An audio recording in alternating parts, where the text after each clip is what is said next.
Hi everyone, my name is Love and I'm one of the SIs with Dr. Maduro's BIO005A class. And today we'll be running a half of a test of a practice review for your midterm on Friday. So to get started, number one is asking us, of the following, the most correct statement about cells or chromosomes in the human life cycle is. So we'll just run through each one. So A, chromosomes pair up and cross over immediately after fertilization occurs. So fertilization is when the sperm meets the egg, and crossing over happens before that, right? Because crossing over is during meiosis, and that's when the egg or the sperm form. So that cannot be an answer. B is saying once a zygote undergoes mitosis, each daughter cell has 23 chromosomes. Remember, humans have a total of 46 chromosomes, 23 pairs of chromosomes, right? So in a sense, it should be a 46, not 23 in this case. C is saying is that the zygote has 92 chromosomes in it at first, but uses meiosis to get to 46.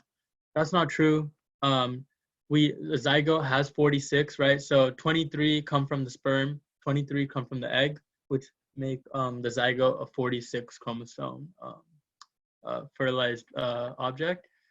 All right. D is saying a newly formed sperm cell undergoes a process of meiosis to replicate. So that's not true. A sperm cell is already an N. An N cannot go through meiosis, right? So meiosis takes things from 2N to N, right? And then mitosis, if you just want to do a quick comparison, keeps things at 2N, right? So it takes things from 2N and keeps them at 2N, right? So D is not true as well, which leaves us with E as the final answer. And let's see what it's saying. So in the first few cell divisions, starting from a zygote, bivalents do not form. So as we remember, bivalents form during meiosis as like a result of crossing over that's about to happen in prophase. And so we know that once a zygote has formed, you won't really see any meiosis going on at first. It's just gonna be a lot of mitosis to form your somatic cells, right? And then germline cells form a little later, which form gametes, which require meiosis. But in the beginning, bivalents won't form because you're not doing any meiosis. So E is your answer here. So let's go to number 2. So which of the following is not a property of Rubisco? So if you guys remember, Rubisco is the enzyme that that comes into play when we're talking about the light independent reaction in photosynthesis. So if we look at it, let's look at each answer and saying which one is not the property. So A is composed of several polypeptides. Well, we know that's probably true, right? Rubisco is an enzyme. Enzymes are proteins which have polypeptides. So that cannot be our answer. B, it can catalyze joining of CO2 to RUBP. Well, we know in the Calvin cycle, we throw in CO2, right? 3 of them to be exact, and it joins with RUBP, and it goes through a series of reactions to release over here some G3P. So we know that CO2 attaches to RUBP in this case, and that's what this enzyme is specifically used for. It can catalyze joining of O2 to RUBP. So this one sounds a little different at first because you're like, wait, I thought only CO2 goes into Calvin cycle. But if you remember, Rubisco is a very, it's not very an efficient enzyme, right?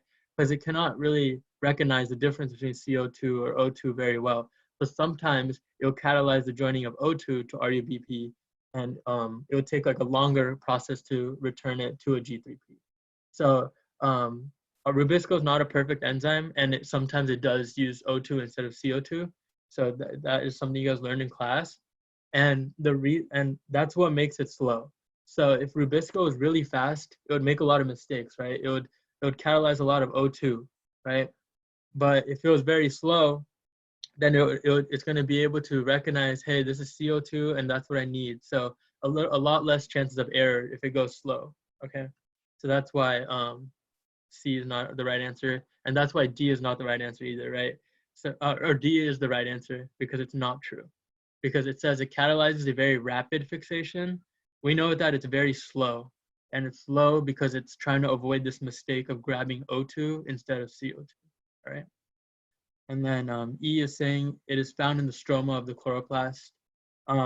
We know that's true, right? Calvin cycle is in the stroma, not in the thylakoid, so this is a true fact. And since our question is asking not, this is not the right answer. All right. Okay, number 4. A primer is base paired with a template as shown on the right. DNA polymerase and these DNTPs. So if you ever see DATP, DCTP, DGTP, DTTP, just think of these as free nucleotides. So these are just like your A's, your C's, your G's, and T's. Because you need these, think of these as like the printer ink, and think of the DNA polymerase as your printer, right? So if the DNA polymerase is your printer and it's running through this, then you need the ink, and this is your ink that it's going to put down, right? So don't be surprised if you see nucleotides like this. And assuming the polymerase does not all synthesize that, assuming the polymerase does all the synthesis that it can, how many bases long will the top strand be?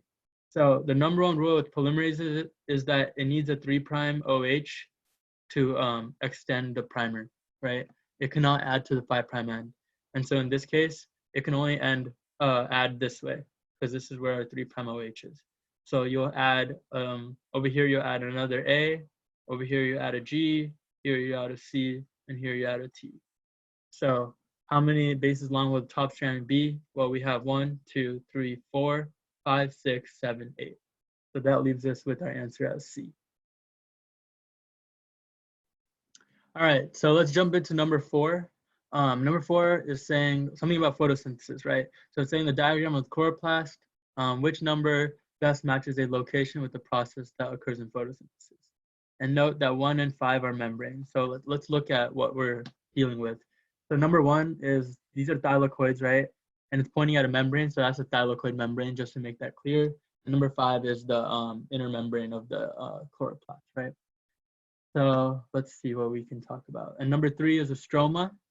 Number 2 would be the thylakoid space, and number 4 would be the intermembrane space, or the outer membrane. My bad. All right. So let's look at each answer choice. So number 2 is saying capture of light energy. So we know that light energy is captured in the photosystems, and they're embedded in the thylakoid membrane, right? So that would probably be number 1, and it's saying that it's number 2. So that's probably not a right answer. B is saying fixation of carbon. So carbon fixation, the Calvin cycle occurs in the stroma, right? So that's number 3, and it corresponds to number 3. So for now, we can mark this as our right answer. So let's look at the rest. C is saying synthesis of ATP. So we know ATP is technically synthesized in the stroma as well. So if you remember, we have the protons that are pumped into the thylakoid space, and then ATP synthase uses the diffusion of those protons out of that ATP synthase to make ATP in the stroma, right? But 5 is pointing to one of the membranes, so that's not true. D, oxidation of NADPH. So NADPH is actually reduced at the thylakoid membrane, right, through that electron transport chain.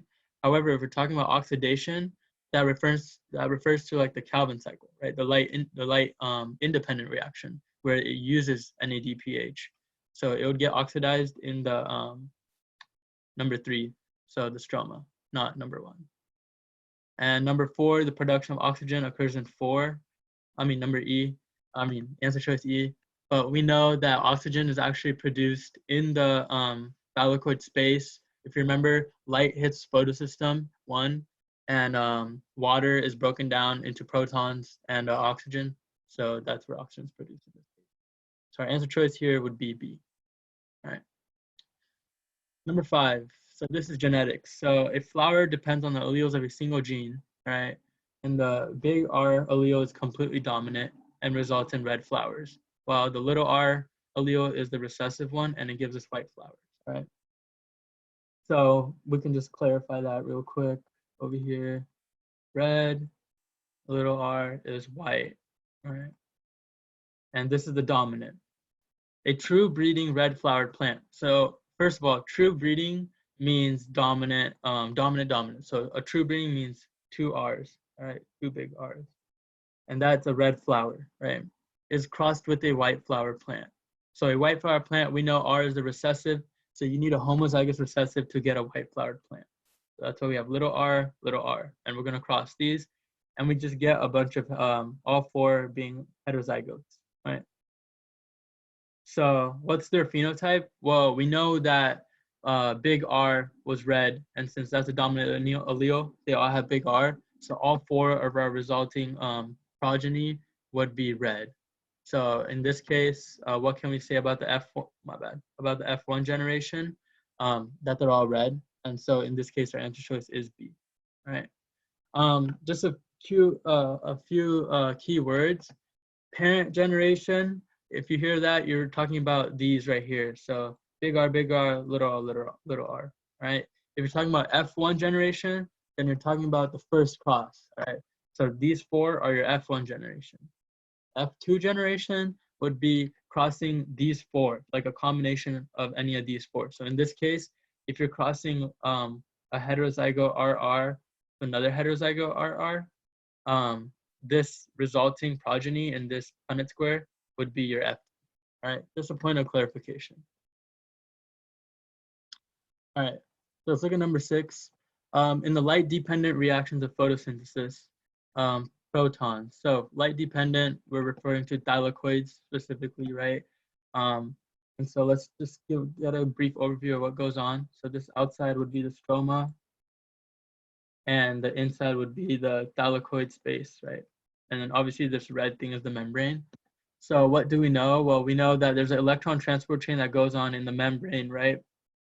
And that allows protons to get pumped in to this thylakoid space, right? And these protons build up here and decrease the pH, right? Making it acidic. And then you have ATP synthase right here. So we can write ATP. And it uses the diffusion of these protons out to generate ATP, right? That's just a little quick summary of what goes on.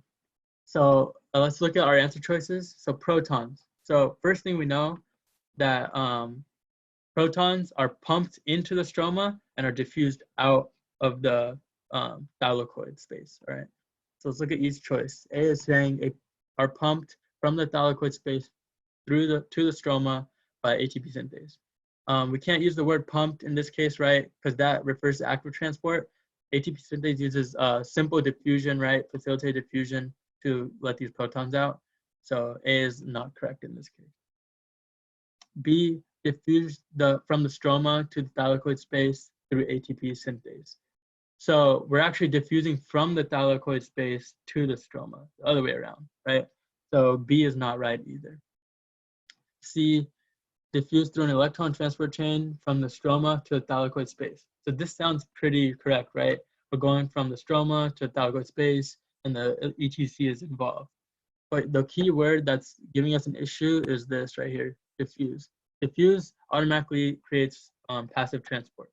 We know that the electron transport chain is providing energy for these protons to come in. So it's actually a form of active transport, right? And it's actually being pumped in, right? So in this case, C is not correct. D, diffuse. So right there is a red flag as well. So diffuse from the space between the inner and outer membranes into the stroma. So they're saying something about the whole chloroplast, which we know is not true, right? And E, are pumped by an electron transport chain from the stroma to the thylakoid space. So this hits all the check marks, right? We're going from the outside to the inside, right? So that meets these. We're using energy from the electron transfer chain, and it's a pump, right? Because it's active transport. So E is our correct answer in this case. All right, so number 7 is talking about DNA replication. So it's saying which of the following is the most accurate label for a feature of the replication fork. So let's look at the fork right here. I should not draw that. All right. So what do we have going on? So let's see. Number 3, it's saying is the exonuclease. Well, number 3 looks like we're adding an RNA primer, right? So maybe that's probably going to be primase, right? Or it's probably going to be a DNA polymerase using that primer to make DNA, right? So exonuclease doesn't really make sense here. B, 2 is Okazaki fragment. 2 right here is actually our leading strand, right? Okazaki fragment would be something that looks more of like little bits of arrows, right? Because you cannot, the reason why this forms is because you cannot replicate in the 5' direction.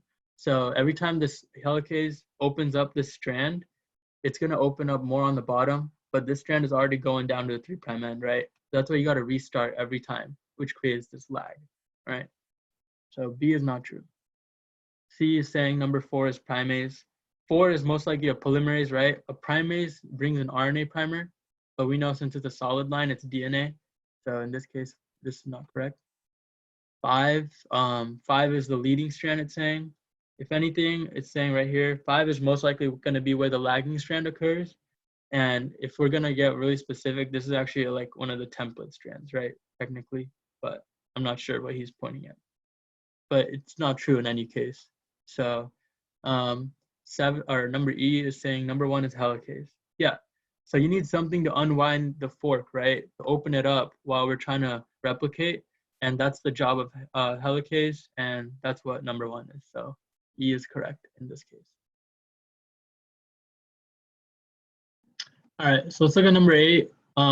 This is going to be a longer explanation because it's a dihybrid cross, but it's basically saying 2 unlinked mouse genes, M and N, encode enzymes in a biosynthetic pathway that makes a particular amino acid, right?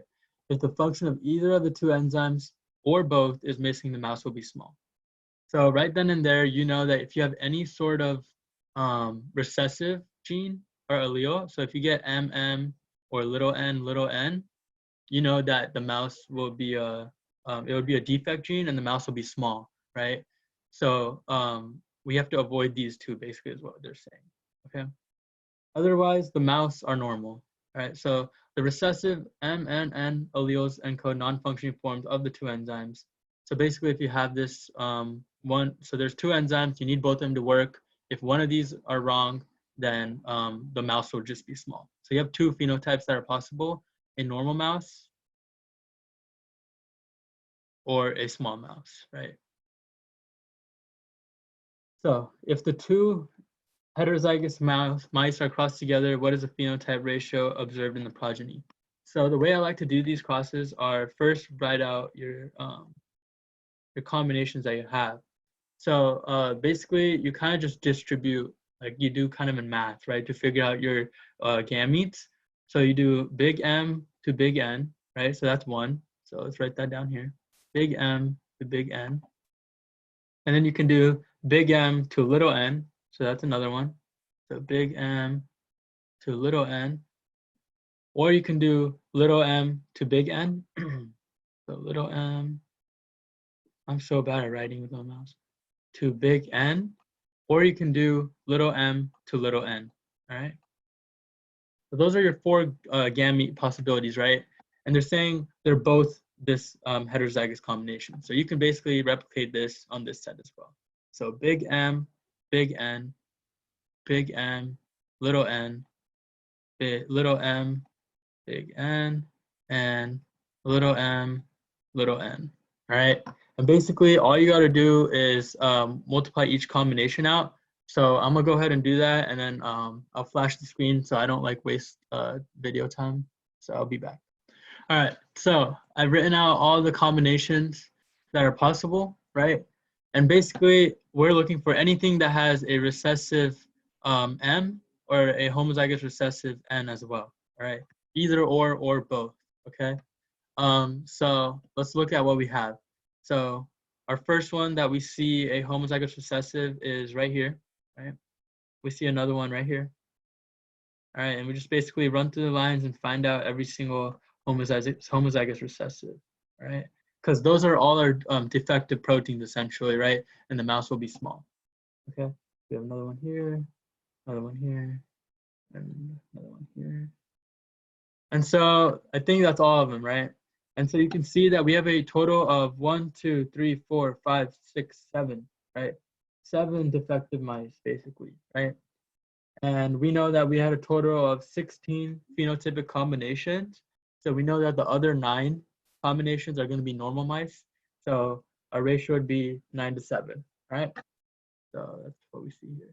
There's also a quicker way. If you watch the video, you can just use the ratio 9:3:1, and you know that the 3:3:1 corresponds to the homozygous recessive of any sort. So you can just add up 3:3:1, which gives you 3 plus 3 is 6, plus 1 is 7, which also gives you 9 to 7 ratio. I just wanted to show the math just for clarification purposes. All right. So one sec. All right, so number 10, a culture of E. coli bacteria has been growing for many generations in heavy 15N precursors, all right? It is then shifted to light nitrogen precursors for 2 generations, all right? So DNA is purified, and basically you're gonna centrifuge it, and it's asking where would the bands of DNA be detected. So let's draw this out experimentally. So let's make our color red, 15N nitrogen, all right? So the heavy one. And let's make our color blue, 14N light nitrogen, so the lighter one, right? Sorry, it's gonna be a little long of an explanation just because I'm trying to go through all the steps. So originally it says all DNA is in the heavy band, right? So let's talk about this point right here, right when it's shifted to the light nitrogen. So all the E. coli will have only heavy DNA. So let's mark that in red, right? So say this is our original DNA strand from our E. coli, right, when it's transferred over, right? So now when it goes through 2 generations, it's gonna be in blue. So let's look at what happens. So it's gonna replicate, right? This is our first generation. Now DNA replication, right? Your strands that are originally like this split up, right? And the DNA polymerase comes and puts the new strand on. Well, since we're in 14N, your nitrogenous bases are all going to be blue, right? Or lighter. So our new strand will be blue. And remember, this is called semi-conservative replication, right? Because half of our DNA is from the old strand, right? And half of the new DNA is the new strand that we just made, right? So it's called semi-conservative for that reason. So in our F1 or not our F1, but our first generation, we'll see one new strand paired up with one old strand. Okay. All right, so that's first generation, but it's saying we have to do 2 of them, right? So let's go to our second generations right here. All right. So these essentially will look exactly the same. So let's talk about what's going to happen. So in this case, we have a old strand, right, from the original 15N, and we also have a new strand, right? So we're going to split them up by helicase, and then the DNA polymerase will replicate these strands. But now remember, we're in 14N, so everything that we're going to make, all the new strands are going to be blue, right? They're all going to be light. So what do we see? Well, we see one strand of just completely light stuff, and we're still going to have our OG original strand of old stuff, right? So let's draw those out. So we'll have our new one, and we'll have our old one. So we have one of these, right? So 1 and 1. All right. So now let's talk about what type of bands we'll see on a centrifuge. So a centrifuge, basically what it does, imagine that you're just spinning stuff really fast, right, in a tube, and everything gets organized by weight. So all the heavy stuff will come to the bottom, and the lighter stuff will be on the top. All right, so it's organized by weight and density, right? So in this case, we'll have a heavy with a light band. Over here, we have a light with a light. Here we have a heavy with a light, and here we have another light with a light, right? So 50% of our second generation DNA is a mix of heavy and light strands, right? And the other 50% is a mix of light and light. So what kind of bands will we see in the centrifuge? Well, let's take a look. So what we see is we have a heavy and a light band right here, right? So that would be a mix of the 2. So that would probably end up at 2 right here, right? Because it's right in the middle. And what else do we see? Well, we see a light and a light. And a light and a light band will be completely all 14N, so it'll show up at the top, all right? Do we see any heavy? No, we don't, right? That would be an old strand over here, a heavy, which we do not see in the second generation. They disappear, right? So we won't see it. So in this case, our answer choice is only 1 and 2, okay? So B, right? And that's basically that one experiment that was done to prove that DNA is semi-conservative. All right, so number 11 is talking about independent assortment. A key thing about independent assortment is that we know that if the recombination frequency, so I'm going to take that as RF, is it has to be greater than 50%, right? Or 50% in this class, actually. So equal to 50%. And so that makes it independent assorted. If it's not, that means it's not independent assorted, and it's actually going to be linked, right? So we refer to that as linked if it's less than 50%, right? So with that mindset, let's go in and see our answer choice. So 11A is asking 2 genes would show approximately 25% recombination in a test grass. So first things first, we know that our question is saying that these 2 genes are actually assorted independently, all right? So that means that our recombination frequency should be 50%. And it's saying that it's 25%, which is actually a linked and not independent assortment. So A is for sure not right. B, of the gametes carrying S, half carry T and half carry big T and half carry little t. That actually makes sense, right? Because so you have these gametes, right? S, little s, and you have T's and big T's and little t's. And so you have a 50% chance of seeing these combinations, right? Big S and little t, little s and big T, and little s and little t, right? This is all a possible combination, and you'll see these in 1-to-1 to 1-to-1 ratios, all right? So A or B actually seems like our right answer here. Let's take a look at the other one. Plants that are heterozygous make gametes of the genotype SS, big S, big T, little t in a 1-to-1 to 1 ratio. Well, they don't make gametes in that ratio, right? You have to think about the combination, right? D is saying 2 genes must be found on different non-homologous chromosomes. That's not true. And E is saying genes S and T affect different aspects of the phenotype like color and shape. Nowhere in our question did they tell us anything about the phenotype that these affect. That could be right. They could affect 2 different things, but also they could be genes that are representing both of color, right? Like you might need S and T to get blue eyes or something like that. So you can't really assume this. So B is our best answer choice in this case. All right. So number 12 is a little challenging question. So let's go through it and we'll take little steps at a time. So it's saying the cell shown here is in what stage, basically, and in the species whose body cells are blank, all right? So if we look at our cell here, we know we're for sure in metaphase, but let's determine if we're in mitosis or meiosis, or if we're in the first phase of meiosis or the second phase of meiosis, all right? That's probably the easiest one to determine first, which phase of meiosis we're in. If we're in meiosis 1, right, then our chromosomes should be in bivalent form, right? We should have something like this going on, right? We don't see any of that, so we know we can eliminate any stages of meiosis 1, right? We can take out C and we can take out E, all right? Now we're left with two different scenarios. We're left with either mitosis or meiosis 2, all right? So let's talk about mitosis. So if this was mitosis and it's 2n equals 8, then we'd have 8 chromosomes, right? Because in mitosis, we never hit the haploid stage, right? So we'd have 1, 2, 3, 4, 5, 6, 7, and 8, right? And in prophase, we'd have to make homologous chromosomes, right? And basically, we got homologous chromosomes, which will get split out after, right? So in this case, if we're 2n equals 8 and we're in mitosis, we'd have to see 8 of these, but we only see 4, right? So if this was mitosis, this would have to say 2n equals 4 instead, right? But it doesn't. So we know that D is not a right answer, okay? Now let's talk about A versus B.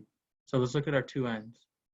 So if you remember, mitosis goes like this. We start with something with 2n, right? And then when we hit meiosis 1, we're already at the haploid stage. And that keeps us at the haploid stage, right? And so in this case, if we're at the haploid stage, we'd see an n equals 4, right? So that, which is what we see here, right? N equals 4, and that is essentially a 2n equals 8 cell after, which leaves us with 8. Answer choice A, right? It's very, that one's a little complicated of a question, but takes a lot of reasoning to figure it out, yeah. But good question. And that is where we'll stop for today. This is half the test. So later on this week, I'll release the second half of this test where I'll go over numbers 13 to 25.